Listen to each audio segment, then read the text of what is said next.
Mais le problème, c'est que si vous laissez la parodontite s'installer, eh bien, cette bactérie va attaquer la gencive. C'est une maladie infectieuse de la bouche qui peut devenir grave. Donc, au début, on va se rendre compte que les gencives saignent un petit peu au brossage et qu'il y a un dépôt de tartre sur la gencive. Si ça s'arrête là, vous allez trouver simplement votre dentiste qui peut réaliser un détartrage. Mais le problème, c'est que si vous laissez la parodontite s'installer, vous pouvez avoir vraiment une attaque de la gencive et une diminution du niveau osseux qui soutient les dents, et d'où la perte de la dent. Et là, effectivement, on tombe dans quelque chose qui est assez grave. La parodontite est essentiellement due à un problème bactérien. Donc si vous rencontrez d'une manière ou d'une autre une bactérie plus agressive et qui peut se trouver dans votre bouche, eh bien cette bactérie va attaquer la gencive. Elle va se situer essentiellement au niveau du tartre.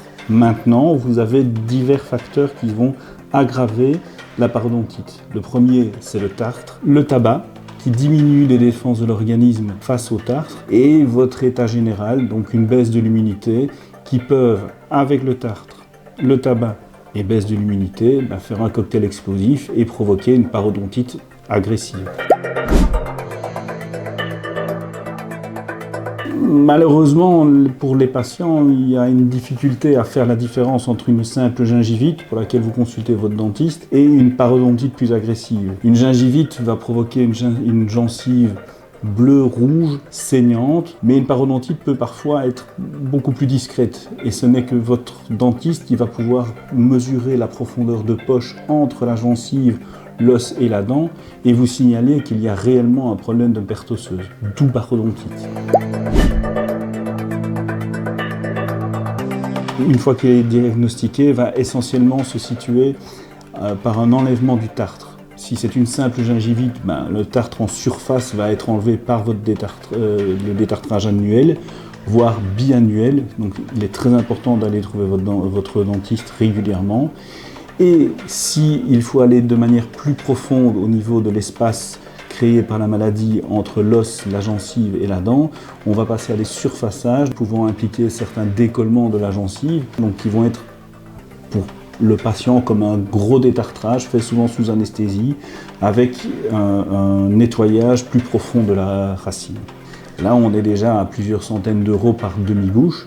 Et malheureusement, si on perd des dents, il va falloir les remplacer. Et là, on passe par des implants qui sont des choses plus coûteuses, qui heureusement existent. Si vous voulez remplacer une dent manquante, le plus confortable pour vous va être de passer par la solution implantaire. Donc parfois, il faudra rajouter de l'os, une greffe d'os, une greffe des sinus, rajouter un implant par dent, ou parfois pour 3 dents, mettre 2 implants, parfois moins. Tout ça dépend, c'est vraiment au cas par cas, ou des solutions qui sont pour le moins confortables, à savoir les prothèses amovibles. Et donc c'est vraiment tout ce qu'on essaye d'éviter chez les patients, parce qu'à notre époque, porter encore des prothèses amovibles est vraiment quelque chose de compliqué, que ce soit au niveau confort, mais aussi au niveau psychologique pour les patients. Brosse à dents électrique et brosse à dents électrique. Il faut savoir que la brosse à dents manuelle va réaliser un pourcentage de brossage de la surface dentaire très faible comparé à une brosse à dents électrique.